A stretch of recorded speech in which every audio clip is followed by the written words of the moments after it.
The war between humans and the Zorath Empire had already burned across dozens of worlds. Space stations floated in ruins, cities lay in silence, and soldiers on both sides carried scars that never healed. Humanity had entered the fight believing in survival, while the Zoruth fought for domination. On the edge of a red star system, one small battle became the turning point for a man who never imagined he would stand before the heart of the enemy. Marcus was a ground soldier, trained to survive with little more than his rifle and his will. His unit had landed on a desert moon, sent to destroy a Zoroth supply base. The plan had seemed simple, but the Zorath were waiting. Within hours, the desert turned into a graveyard of fire and wreckage. Marcus's squad was scattered, many killed, others taken. He fought until his rifle overheated and his armor was cracked. At last, he was dragged down by 3 Zoroth warriors, their tall, armored bodies towering over him. The Zoroth soldiers did not speak to him. They bound his arms, tore the helmet from his head, and marched him into the shadows of their fortress. The structure rose like a black mountain from the sand, its walls glowing with strange red patterns that shifted like living fire. Inside, Marcus was thrown into a chamber where metal bars hissed with energy. For hours, perhaps days, he could not tell, Marcus remained in that prison. There was no window, only the dull hum of alien machines. His wounds ached, his throat burned with thirst, yet he did not beg. He had been trained to resist, to endure. He told himself that somehow he would escape, though deep inside he wondered if this cell was the last place he would ever see. Then, on the 3rd day, he heard footsteps, unlike the heavy march of the guards. Lighter, slower, almost uncertain. He lifted his head. Across the dim light of the chamber, another figure was brought in, escorted by 2 armored soldiers. Marcus frowned. The figure was not dressed as a warrior. She wore silver garments, her hair long and dark, her face marked by faint glowing lines. She looked young, but carried an air of authority.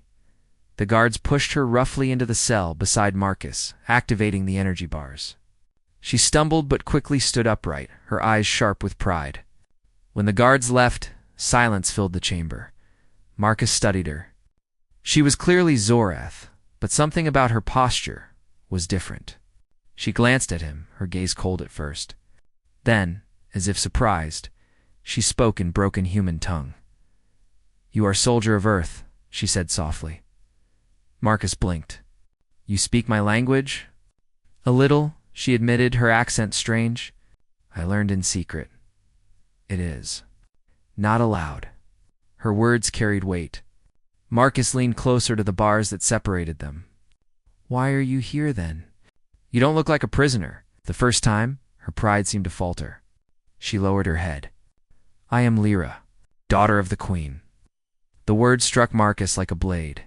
The daughter of the Zoroth Queen, the very ruler of the enemy, stood in the same prison as him. He tried to hide his surprise, but his mind raced. If she truly was who she claimed, she was more valuable than any weapon. Still, he asked carefully, why would the Queen's daughter be locked away like this? Lyra's voice trembled, though she fought to keep it steady. "I refused her order. She wished me to join in war, to stand as symbol of her strength. But I believe this war is without honor. She sees my refusal as betrayal." Marcus stared at her. An enemy princess, thrown aside by her own mother. He almost laughed at the irony, but he saw the fire in her eyes. She was no weakling. She had chosen to defy the most powerful ruler of her people. That took courage. Hours passed. Guards brought water, but little food. Marcus shared a portion of his with her when the guards looked away. At first, Lyra refused, claiming she needed nothing from a human. But hunger and exhaustion forced her to accept. She ate quietly, not thanking him, yet not rejecting his kindness either. On the 5th night, the sound of shouting echoed through the fortress. Marcus and Lyra pressed against their bars, listening. The Queen had returned, and her fury shook the walls. Marcus feared she might execute them both. Soon after, 2 guards entered the prison. One pointed at Marcus, the other at Lyra. They argued in their native tongue, voices rising. Marcus could not understand their words, but he could feel the tension. One guard stepped closer to Lyra with clear anger in his eyes. He raised a weapon, perhaps intending to strike her for disobedience. Without thinking, Marcus lunged against his bars. "Stop," he shouted. His voice echoed through the chamber. The guard turned, sneering at the human's defiance. But Marcus did not back down. He stood tall, even though he knew he had no power here. "Touch her, and you'll regret it," Marcus said firmly. The guards laughed, amused by a helpless prisoner. Yet Lyra's eyes widened. She had expected silence, maybe mockery, not protection. When the guards finally left, grumbling in anger, she turned to Marcus. "You risked for me." "Why?" she asked quietly. Marcus shrugged. "Because it was wrong. Doesn't matter if you're human or Zoroth. No one deserves to be treated like that." Lyra fell silent. For the first time, the wall between them seemed to crack. In the following days, they spoke more. Marcus told her stories of Earth, of forests filled with green trees, of oceans that stretched forever, of skies that blazed with color at dawn. Lyra listened, her sharp expression softening with each tale. She admitted she had never seen such things. The Zoroth homeworld was a place of steel and fire, beautiful in its own way, but lacking the living wonders Marcus described. Through their talks, she began to see humans not as weak enemies, but as people with dreams, families, and courage. And Marcus began to see her not as the daughter of a tyrant, but as someone trapped by a war she did not choose. One night, when the guards were absent, Lyra whispered to him, "There is a way out of this place. I know, secret tunnels. But I cannot leave alone. I am watched. With your strength, maybe we can escape." Marcus hesitated. Escaping with the enemy's daughter was madness. If his people discovered it, they might call him a traitor. If her people found them, they would surely kill him. Yet, as he looked at her determined eyes, he knew his choice was already made. "I'll help you," he said firmly. Lyra's lips parted in shock. "Why, you could leave me and try for yourself." "'Cause you're not my enemy," Marcus replied. "Not anymore." The words lingered in the air like a promise. From that moment, the seed of trust began to grow. Marcus no longer saw himself as a doomed prisoner. He saw a path, dangerous and uncertain, but alive with purpose. For Lyra, it was the first time someone had chosen her not for her title, not for her blood, but for who she was. And though the fortress walls still stood around them, though the Queen's shadow loomed larger than ever, both knew that change had begun. It started with one soldier risking himself for the daughter of his greatest enemy, and it would not end there. The fortress of the Zoroth stood like a black wound in the desert. Its towers pierced the sky, its gates bristled with armed guards, and its walls shimmered with living energy. Few had ever escaped its grip. Those who tried ended their lives in the sands beyond, hunted down by soldiers or torn apart by the wild beasts that roamed the wastes. Inside, Marcus and Lyra began to plan. They spoke in whispers during the long nights, when only the humming machines kept them company. The guards did not believe prisoners could plot in silence, but Marcus and Lyra had patience, and patience was their weapon. Lyra had grown up within the palace of her people. Even though she had refused her mother's orders, she still carried knowledge of hidden places, forgotten paths, and secret gates built into the fortress walls. She told Marcus of an old tunnel that ran beneath the prison, used once by servants, but abandoned when the Queen built new structures. "It is sealed, not destroyed," she whispered one night. "I remember the maps. If we can reach it, we may escape." Marcus listened carefully. He trusted her voice now, though his human instincts still warned him of danger. He studied the guards, counting their shifts, watching their movements. He learned when they grew lazy, when they argued, when they were most distracted. For days, the two prisoners prepared in silence. Marcus trained his body, doing what little exercise he could in the small space of the cell. He sharpened his mind by recalling his soldier drills. Lyra used her memory, drawing lines in the dust on the floor, sketching the fortress in broken detail. Together, they formed a plan that carried little hope, but no alternative. The chance came during a storm. The desert beyond the fortress often boiled with fire winds, storms of sand and lightning that could strip armor from a soldier. On such nights, the fortress shook with the fury of nature. Guards grew restless. Lights flickered. Machines roared to hold the walls steady. On the second night of a storm, 2 guards entered the prison to check the cells. Marcus waited, his eyes calm, his heart steady. As one guard leaned too close to the bars, Marcus moved like a striking beast. He reached out, grabbing the guard's arm with sudden force. The alien shouted, but the storm drowned his voice. Marcus twisted with every ounce of strength. The guard fell against the bars, and in the chaos, his weapon clattered inside the cell. Before the second guard could react, Lyra acted. She grabbed the weapon, though her hands trembled. Her voice rang with command, sharp and royal. "Open the gates," she ordered in her native tongue. The guard froze. Even in disgrace, she was still the daughter of the queen. Hesitation was his downfall. Marcus lunged, striking the bars and reaching again. With the weapon in their hands and the storm screaming outside, they forced the guards into retreat, the bars deactivated. For the first time in days, Marcus felt the open air on his face. He seized the moment. Together with Lyra, he stepped out into the hall. The fortress was chaos. The storm outside tore at the walls, making shadows dance. Soldiers rushed about, their orders lost in the thunder. Marcus and Lyra slipped into the side passages, their steps swift but silent. Lyra led him through twisting corridors, past sealed doors, down narrow staircases where the air grew damp. At last they reached a forgotten chamber. The stone here was older, cracked with age. At the far end stood a blocked passage, sealed with slabs of metal and stone. "This is it," Lyra whispered. Marcus set his jaw. With the weapon taken from the guard, he blasted at the weakened stone. Dust filled the air. He struck again and again until the path began to crumble. His arms ached, but he did not stop. At last, the seal broke open, revealing a dark tunnel that stretched into the earth. They slipped inside. The tunnel was narrow, the air heavy with dust. Roots twisted from the ceiling and pools of stagnant water filled the floor. Strange insects crawled in the dark, glowing faintly like shards of green fire.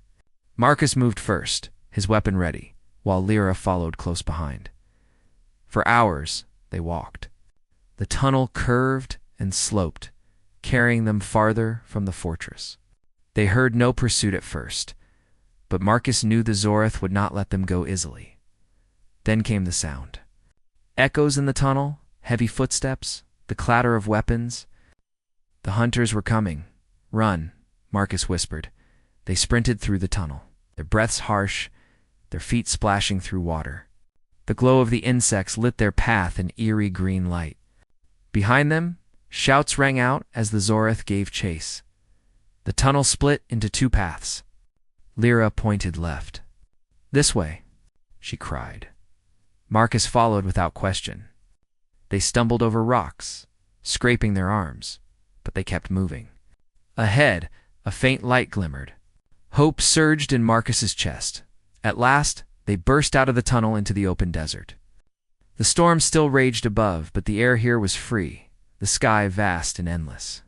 Sand whipped against their faces, lightning split the clouds. But they were no longer caged. Lyra gasped in awe, her silver garments torn and stained, her hair wild in the wind. Marcus grabbed her arm, pulling her forward. "We can't stop now," he shouted over the storm. Behind them, the hunters emerged from the tunnel. Bolts of energy cut through the storm, striking the sand around them. Marcus returned fire, forcing the hunters to scatter. He pulled Lyra behind a ridge, shielding her with his body. For a moment, silence returned. The storm covered their tracks, hiding them from view. Marcus turned to Lyra. She was breathing hard, her eyes wide, but she was alive. "You were right," Marcus said. "The tunnel worked." Lyra nodded, though her expression carried both fear and wonder. "You should have left me," she whispered. "You would have moved faster alone." Marcus shook his head. "I told you, you're not my enemy. We escape together, or not at all." The words struck her like fire. For a moment, she could not speak. She simply looked at him, as if seeing a truth she had never imagined. The storm raged on, hiding them from their hunters. Together, they pressed deeper into the desert, to fugitives bound by trust. For Marcus, the escape was not victory yet. Danger still lay ahead, and the Queen's wrath would fall upon them with greater force. But as he walked beside Lyra, he felt something stronger than fear. He felt purpose. He had risked everything for her. Now, together, they would face whatever came next. The desert stretched endlessly before Marcus and Lyra, a vast land of burning sand and jagged rocks. Above, the storm had faded, leaving the twin suns of the Zoroth system to scorch the ground. The heat was unbearable, but they could not stop. Behind them, the fortress faded into the horizon, but they knew it was only a matter of time before the Queen's hunters caught up. Marcus led the way. Moving swiftly over the rough terrain, his armor, though damaged, protected him from the sharp rocks. Lyra followed closely, her silver garments torn and dirt-stained, but her determination shone in her eyes. Every step they took was a risk, but both understood that pause meant death. "We need water," Lyra said, her voice hoarse from shouting and running. Marcus scanned the desert. In this part of Zoroth's territory, water was rare, often hidden beneath stones or in deep caverns. "There is a dry riverbed not far from here," he said. "If we follow it, we might find an oasis, or at least a shelter from the heat." Lyra nodded, and they adjusted their course. As they moved, Marcus kept alert. His senses, sharpened by years of survival training, scanned for any sign of pursuit. He had noticed strange marks in the sand tracks not made by the desert animals. Hunters were closing in. By the third hour, their path led them to a narrow canyon. The walls rose high, shadowing the sand and offering some relief from the burning sun. Marcus slowed their pace slightly, allowing Lyra to catch her breath. "This place could hide us for a while," he said. Lyra leaned against the rock, wiping the sweat from her brow. "Do you think they will follow us all the way?" she asked. Her voice was quiet, almost fearful. Marcus looked at her, steady and resolute. "They will try. But they don't know the desert like we do. We have a chance if we stay smart and stay together." They moved cautiously through the canyon, using the shadows to hide their movements. Marcus explained to Lyra the basic strategies of tracking and counter-tracking. "Leave false trails," he said. "Use the terrain to confuse them. If they see one direction, we move another." Lyra listened carefully. Though she was trained as a princess, her life had been within walls and courts, not deserts and hunts. Marcus's teachings were new to her, but she trusted him. Together, they worked as a team, leaving misleading footprints and taking hidden paths that twisted back on themselves. As night fell, the desert cooled slightly. Marcus and Lyra found a small cave concealed behind a rock formation. Inside, the air was cooler, and the cave's walls offered protection. Marcus started a small fire using a portable device he carried. He was careful to keep it low and hidden. Lyra watched, fascinated by the technique. "On my world, we do not make fire like this," she said. "We depend on machines. But this is clever." Marcus smiled faintly. "Humans have survived for thousands of years with nothing but fire and determination. Machines are helpful, but they can fail. Fire does not lie." They ate small rations Marcus had carried. Lyra's hands shook slightly as she took the food. "I never thought I would eat with a human like this," she said. "I was taught to see you as weak, as a threat. But now," Marcus nodded, "now you see that courage and honor matter more than labels. You saved yourself by refusing the Queen's cruelty, and I saved you because it was right. That makes us stronger than any army." The night passed quietly, though both remained alert. Outside the cave, strange desert creatures prowled, drawn to the scent of fire. Marcus kept watch, scanning the darkness with sharp eyes. Lyra sat beside him, her hands gripping the edge of the firelight, learning from his vigilance. By dawn, the desert revealed a new challenge. Ahead lay a wide canyon, its walls too steep to climb. Water trickled at the bottom, but crossing it meant exposure. Marcus studied the route. "We can make it," he said, "but we need to move carefully." They descended slowly, keeping low. Marcus led the way, testing each step on loose stones while Lyra followed. Halfway down, a flash of light caught their eyes, a patrol of Zorath hunters. Marcus froze. They had tracked them despite all efforts. Hide, he whispered. They pressed against the canyon wall, hiding behind boulders. The hunters moved methodically, their weapons scanning. Marcus counted 4, maybe 5. Lyra's eyes widened in fear, but Marcus placed a steady hand on her shoulder. "Stay calm," he said. "We can outsmart them." Marcus picked up a small rock and tossed it toward a distant crevice. The sound echoed, drawing 2 hunters away from the canyon path. The others paused, confused. Marcus seized the moment and motioned Lyra. They sprinted down the slope, using the distraction to gain distance. The hunters shouted, but the echo of the canyon made their voices unclear. Marcus and Lyra disappeared into a series of narrow passages, rocks scraping their skin, sand filling their mouths. By the time the hunters regained the trail, they were gone. Hours later, they emerged into a flat plain. The desert stretched before them, endless and empty. Marcus pointed to the horizon. "There," he said, "I know a small settlement. It is neutral ground, not far from here. We can rest and plan our next move." Lyra's face brightened slightly. "Neutral ground. Safe from both sides?" Marcus nodded. "For now, but we cannot stay long. The Queen will not stop searching. The humans might come looking too, thinking I have been captured. We are caught between 2 worlds." They moved across the plain, careful to stay low. Marcus taught Lyra the ways of moving unseen, walking in dry riverbeds to avoid leaving tracks, pausing when animals or birds made noise, using shadows to hide their shapes. Lyra learned quickly, her mind sharp and adaptable. By mid-afternoon, they spotted the settlement.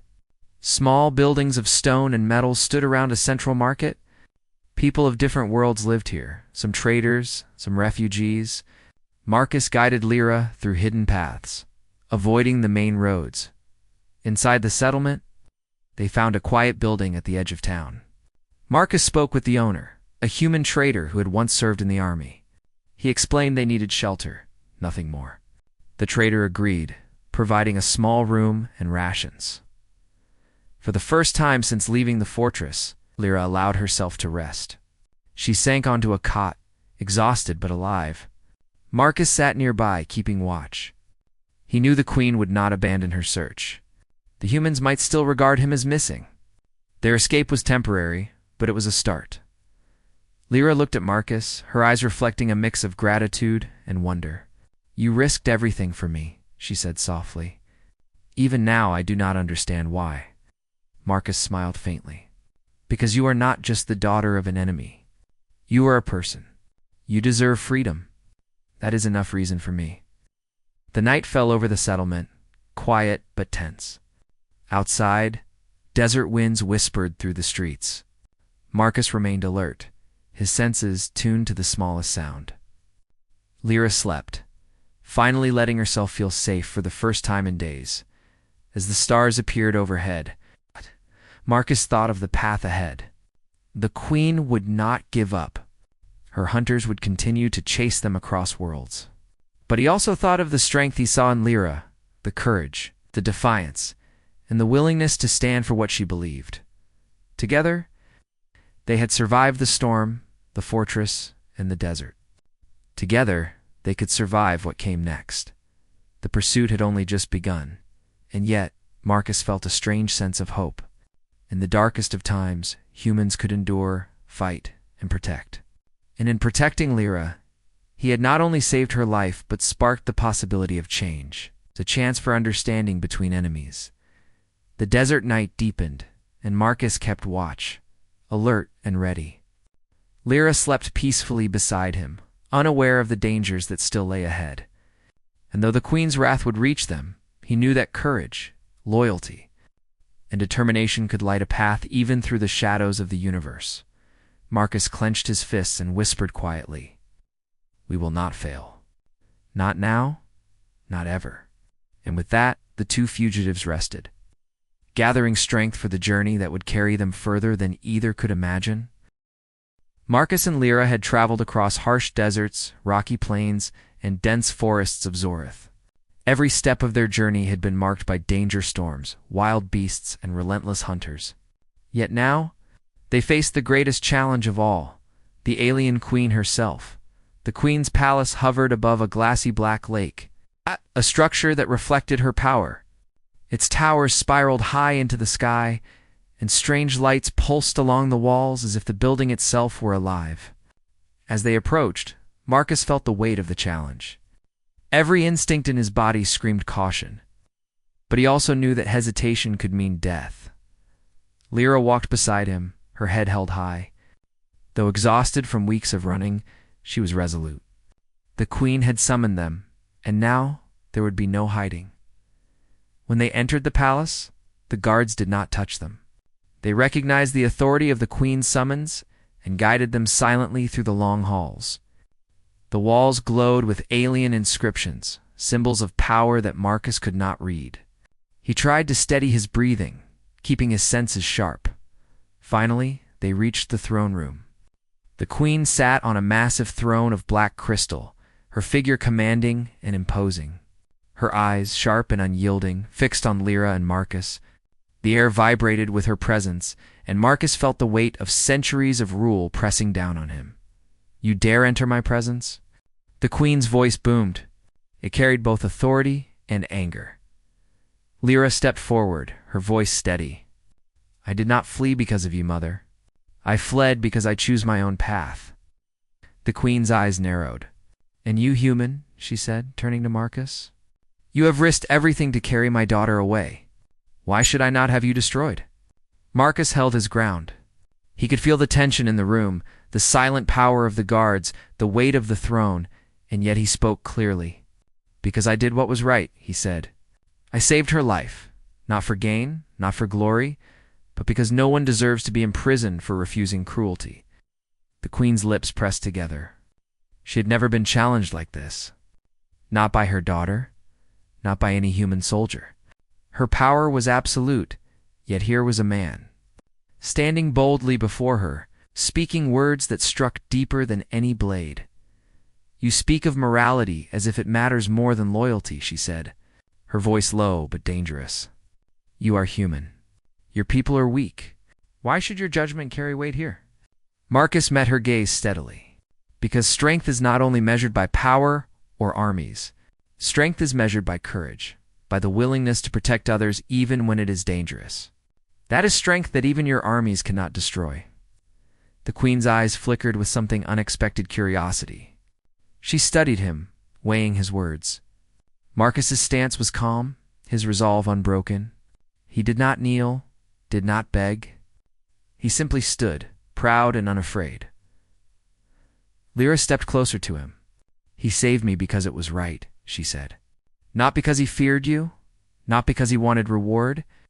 He saved me because he values life. That is the human way, mother. It is not weakness." The queen's expression darkened. Rage mixed with something else, pride, perhaps, or fear. She had ruled Zorith with absolute control for centuries, and yet she had underestimated this human soldier. He was dangerous not because of his strength, but because of his spirit. "You presume to teach me about right and wrong?" the queen asked, her voice like thunder. Marcus nodded. "I do not presume. I only speak truth. The choice to act with honor is what makes humans strong. You may not understand it now, but you will see it if you watch closely." The queen leaned forward, her eyes narrowing. "And yet you are here, before me, challenging my will. You risked your life for my daughter. Why should I not strike you down?" Marcus did not flinch. He knew the answer. "Because killing me will not change what I did. It will not undo what you have forced her to endure. And it will not teach her the lesson she has learned, that courage and kindness matter, even in the face of fear and power." Lyra watched her mother carefully. She had grown through this journey. She understood what Marcus had been teaching her about humanity, that true strength comes from choice, not force. She stood beside him, silent but firm, supporting his words with her presence. The queen's fingers tapped the arms of her throne. She considered them both. Marcus's calm, Lyra's courage was unlike anything she had ever faced. Most humans would have fled, begged, or broken under the pressure. Most Zoreth would have cowered before her. Yet these two stood unyielding. Finally, she rose from her throne. Her figure towered over them, imposing and regal. "You have survived the desert, the hunters, and the storm," she said. "You have risked yourself for my daughter.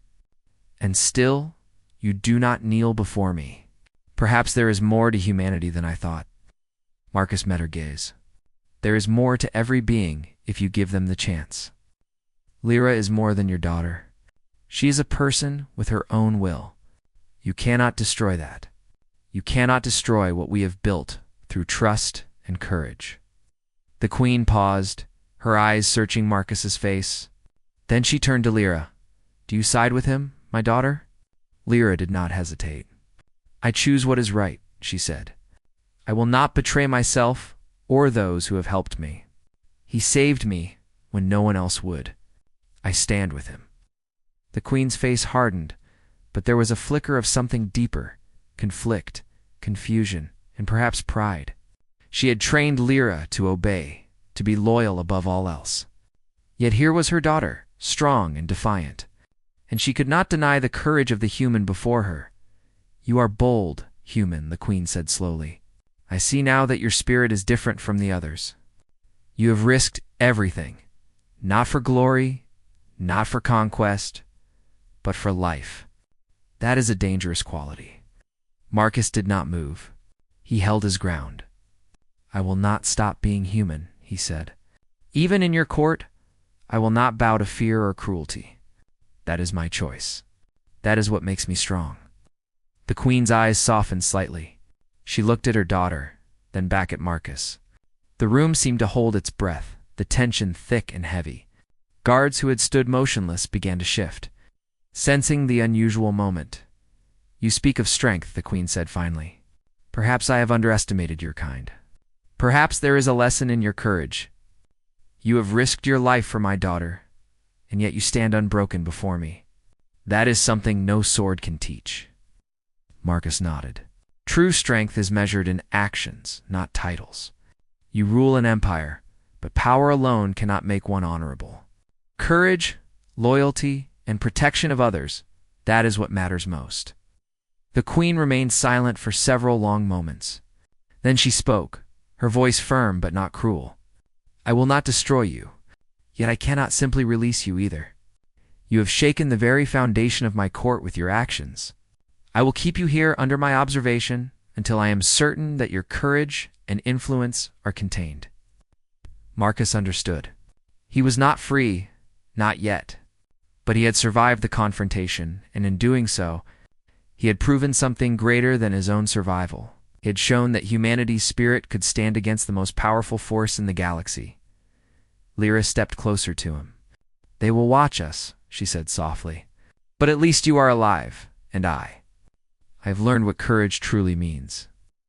Marcus placed a hand gently on her shoulder. "And I have learned that even the smallest acts of bravery can shake the strongest of rulers. We will find a way forward. Together." The queen returned to her throne, silent now, her eyes following their movements. She did not speak further, but the weight of her presence was still heavy in the room. Marcus and Lyra exchanged a glance. They knew this was only the beginning. The queen's observation would be constant, her power near. But they had survived the test, outside the palace. The sky shifted with strange colors, a reflection of the planet's shifting energy. Inside, the two fugitives prepared for what would come next. The confrontation had not ended in freedom, but it had shown that courage, loyalty, and honor could challenge even the greatest power. And for Marcus, that was enough to keep hope alive. The grand hall of the Thaleri Palace stood silent. Long banners of silver cloth hung down from tall black pillars, and the air smelled faintly of burning incense. The alien queen, tall and strong, sat on her throne, made of crystal and stone. Her golden eyes stared at the human standing before her. Marin stood with his hands bound in front of him. His uniform was torn, his arm still wrapped where he had been wounded during the journey. Guards flanked him, their spears glowing with sharp blue light. Yet Marin did not tremble.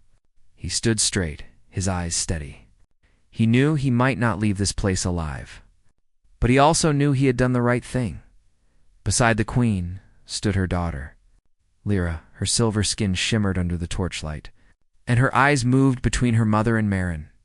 She wanted to speak, but the tension in the room was heavy. One word could mean life or death. The queen raised her hand. The hall filled with the sound of her voice, deep and powerful. You are the enemy of my people. Your kind burns our lands, takes our cities, and leaves us to grieve. Yet you carried my daughter across the wastelands. You shielded her with your own body. You saved her life, though you could have gained victory by letting her die. Why? Her question hung in the air like a blade. Marin met her gaze. His voice was calm, though his heart beat fast. I saved her because she was a child in danger. It did not matter that she was Thaleri. It only mattered that she was alive, and she needed help. If our places had been changed, I would hope someone would do the same for me. The court murmured, some scoffing at his words, others whispering with curiosity. The queen leaned forward. You risked your own life. You turned against your orders. Was it loyalty to her, or was it something else? Marin paused. He thought of the long nights walking with Lyra through the storm, of her small hand gripping his sleeve, of the way her eyes had filled with trust, even though she had been taught to hate him. He remembered her laughter when she tried to repeat human words, her quiet strength when his wounds slowed him. It was not loyalty to orders, Marin said at last. It was loyalty to what is right. The queen studied him, her golden eyes unreadable. For a moment, the hall was still. Then Lyra stepped forward. Mother, she said softly, yet her voice carried across the chamber. He is not like the others. He showed me kindness when he could have walked away. He gave me food when he had little. He was hurt because of me, but still he carried me forward. I would not be standing here if not for him. Please do not punish him for mercy. The queen turned her gaze toward her daughter. The court grew restless. Many elders shook their heads, unwilling to show mercy to a human. A general stepped forward, his armor gleaming. My queen, this is dangerous. If you spare him, it will be seen as weakness. Humans are not to be trusted. He must pay for what his kind has done. But before the queen could answer, another voice rose. It was one of the old advisors, his tone slow but firm. My queen, perhaps weakness is to kill one who showed strength of heart. If he wanted to harm us, he would not have brought the princess home alive. Perhaps there is something to be learned here. The hall broke into arguments, voices clashing. Some shouted for Marin's execution. Others argued for honor in sparing him. Through it all, Marin stood silent. He had said what he needed to say. His fate now rested in hands that were not his own. Finally, the queen raised her hand and silence fell again. She rose from her throne, her tall figure glowing under the pale fire that lit the hall. Enough, she said. I have heard all. This human risked his life for my daughter. He crossed fire and storm, not for reward, not for glory, but because he saw her life as worthy. That is a strength many in this hall cannot claim. Her words cut through the air, silencing those who had been ready to protest. I will not kill him, she declared. He will not be sent back to his army either. From this day, he is under my protection. He remains here within my walls, not as a prisoner, but as one who has earned honor among us. The court gasped. Some cried out in anger, others bowed in acceptance. Marin himself felt the weight of the decision sink into him. He was not going to die, but he was also not going home. The queen looked down at him again. You belong to no side now. You belong to honor. And as long as you breathe, you will remind my people that even enemies can choose compassion. Lyra smiled for the first time since they had entered the hall. Relief washed over her face, and her eyes shone with gratitude.